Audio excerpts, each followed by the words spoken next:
बहुत समय पहले की बात है। चंदनपुर नामक एक गांव में पवन का परिवार रहता था।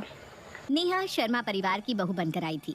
पवन और नेहा की शादी काफी धूमधाम से हुई थी। अगले दिन रेखा के घर उसकी पड़ोसन सुनीता आती है। बधाई हो रेखा बहन, अब तो तुम सास बन गई हो, बहू जो ले आई। हाँ सुमन दीदी, ये तो है। हाँ तो सास जैसे ही रहना, वरना ये आजकल की लड़कियां ना सर पे चढ़ जाती है। अभी से दबा कर रखोगी तभी सही रहेंगी। हाँ जी, आप बिल्कुल सही कह रही हो दीदी। बाकी तो आप बहुत समझदार हो, अपने हिसाब से देख लो क्या सही है। ये कहकर सुनीता वहाँ से चली जाती है। तभी नेहा भी उठ जाती है।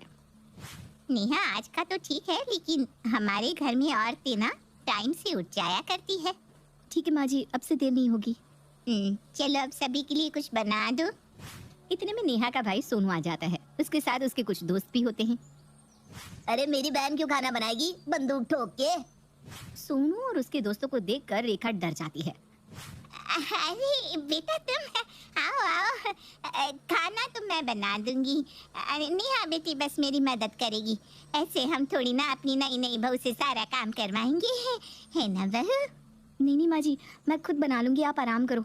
और भाई तुम यहाँ इतने सुबह सुबह, सब ठीक है ना? कुछ नहीं, बस देखने चलाया। तू ठीक तो है ना? कोई दिक्कत तो नहीं है ना बंदूक ठोक के? नहीं भाई, मैं बिल्कुल ठीक हूँ, यहाँ सब अच्छा है। अच्छा फिर मैं चलता हूँ, तू अपना ध्यान रख और कुछ भी बात हो तो बस घर के बाहर आवाज दे दियो, मैं आ जाऊंगा। ऐसा कहकर सोनू अपने दोस्तों के साथ वापस चला जाता है। बहू तेरा भाई इतने लड़के लेकर क्यों आया था? यहाँ किसी से कोई गलती हो गई थी क्या? अरे नहीं माँ जी, वो तो सोनू के दोस्त हैं। असल में सोनू को कई लोग जानते हैं, उसकी जान पहचान काफी अच्छी है ना, इसलिए सब उसके दोस्त बन जाते हैं। इतना कहकर नेहा अपने काम में लग जाती है। सुमन अपने पति सूरज के साथ रेखा के घर आती है। कोई है क्या यहाँ? हाँ जी बताइए, क्या हुआ? मैं हूँ। वो हमने सुना कि आपको किराएदार चाहिए, हमें भी कमरा चाहिए था किराए पर। अच्छा अच्छा, फिर तो ठीक है, चलिए मैं आपको कमरा दिखा देती हूँ। हाँ जी चलिए। रेखा उनको ऊपर की तरफ ले जाती है और कमरा दिखा देती है, और नीचे आते समय नेहा को सुनाकर कहती है, जी ये नीचे वाला एरिया है, इसमें मेरा परिवार रहता है। हम लोग शांति से रहने वाले लोग हैं, झगड़े और गुंडों से दूर रहना ही पसंद करते हैं। हमें बिल्कुल ऐसा ही घर चाहिए था, ताकि हम इस पर कब्जा कर सके। क्या मतलब? अरे इनका मतलब है कि रह सके। हमें भी गुंडे बिल्कुल पसंद नहीं है। ये लीजिए किराया, हम लोग अभी से ही शिफ्ट हो रहे हैं। सूरज रेखा के घर शिफ्ट हो जाता है। तभी घर शिफ्ट करते हुए सूरज को कुछ सामान बेकार सा दिखता है, जिसे देखकर वो रेखा से कहता है, रेखा जी ये सामान खराब है, इसका क्या करूं?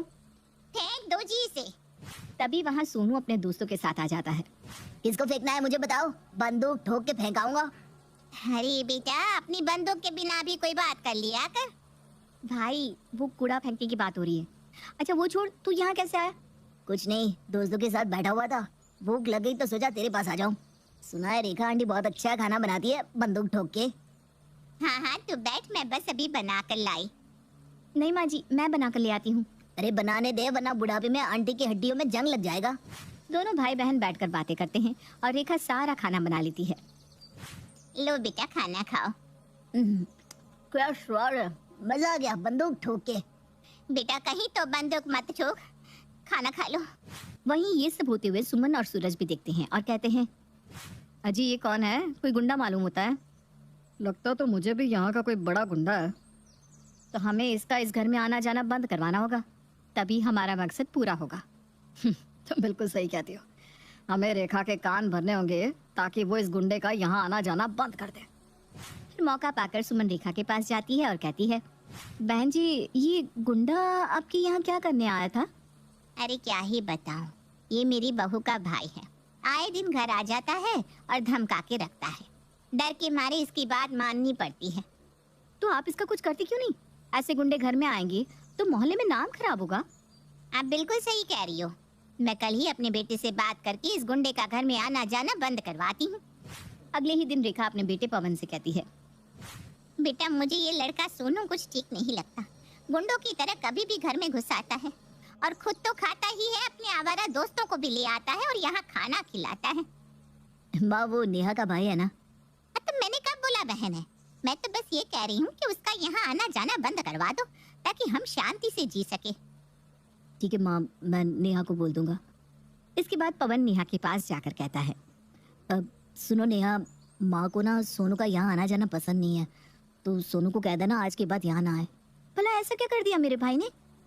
कोई नहीं, अगर आप लोगों को पसंद नहीं है तो मैं उसे मना कर दूंगी, और आज के बाद मैं किसी के कहने पर भी उसको यहाँ नहीं बुलाऊंगी। ऐसे ही कुछ दिन निकल जाते हैं और सोनू का आना जाना बंद हो जाता है। देखा भाग्यवान, तुम्हारा चलाया हुआ तीर बिल्कुल निशाने पार जाकर लगा है। वो सोनू तो काफी वक्त से यहाँ आया ही नहीं।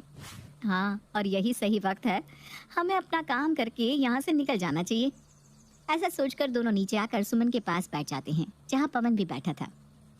बहन जी, क्या बात है, आपके एक बार कहने से ही उस गुंडे का यहाँ आना जाना बंद हो गया? हाँ, अपना तो ऐसा ही है। ये घर मेरा है तो यहाँ ऑर्डर भी तो मेरा ही चलेगा ना। हाँ हाँ, वो तो है, लेकिन आज के बाद से ना यहाँ ऑर्डर सिर्फ हमारा चलेगा। क्या मतलब है तुम्हारा? मतलब ये कि आज से ये पूरा घर हम दोनों का हुआ। ऐसे कैसे तुम दोनों का हो जाएगा? किराएदार हो, अपनी हद में रहो, वरना उठाकर बाहर फेंक देंगे। ओहो, देखो तो सही, हमें उठाकर बाहर फेंकने की धमकी दी जा रही है। इतना कहकर सुमन एक बंदूक निकालकर पवन के सर पे लगा देती है। अब बोलो, कौन घर से बाहर जाएगा? अरे ये क्या कर रहे हैं आप लोग? नेहा, नेहा जल्दी यहाँ आओ। बहू, तुम जल्दी से सोनू को बुलवा लो, वही इन दोनों को ठीक कर सकता है। हाँ नेहा, जल्दी से सोनू को फोन करो। इतने में ही सोनू आ जाता है। अरे इतनी जल्दी कहाँ है जाने की, बंदूक ठोक के? अभी तो मेरे एंट्री होना बाकी है। ए, तू यहाँ कैसे? किसने बुलाया तुझे यहाँ? मुझे जब यहाँ आने के लिए मना किया ना, तभी मुझे कुछ गड़बड़ लग रही थी। तब से मैं इस घर पर नजर रख रहा था, और देखो तुम चोरों को पकड़ भी लिया मैंने। बचाने नहीं, मरने आया है। ये देख, हमारे पास सच में बंदूक है। और मेरे दोस्त है ना जो घर के बाहर खड़े हैं, उनके पास तो दो दो बंदूक है। अरे रेखा जी, ये तो प्रैंक था, हम तो प्रैंक वीडियो बना रहे थे। हम तो सच में डर गए। अरे आंटी जी, प्रैंक करते वक्त कैमरा भी तो साथ में रखते हैं ना। तभी वहाँ पुलिस आ जाती है और सूरज और सुमन को अरेस्ट करके ले जाती है, और चोरों को पकड़ने के लिए सोनू को इनाम भी मिलता है। बेटा, ये तेरा ही घर है, जब तेरा मन हो तब आ जाया कर। आज तो ना होता तो शायद ये घर ही ना होता। अरे आंटी, ये मेरी बहन का घर है, इस पर तो मैं आज भी ना आने दूं बंदूक ठोक के। सभी लोग हंसी खुशी रहने लगते हैं। मेरी वीडियो को लाइक और चैनल को सब्सक्राइब ज़रूर करें मेरे प्यारे दोस्तों। अगर आप नए हैं तो हमारे चैनल पर ज़रूर जाएं।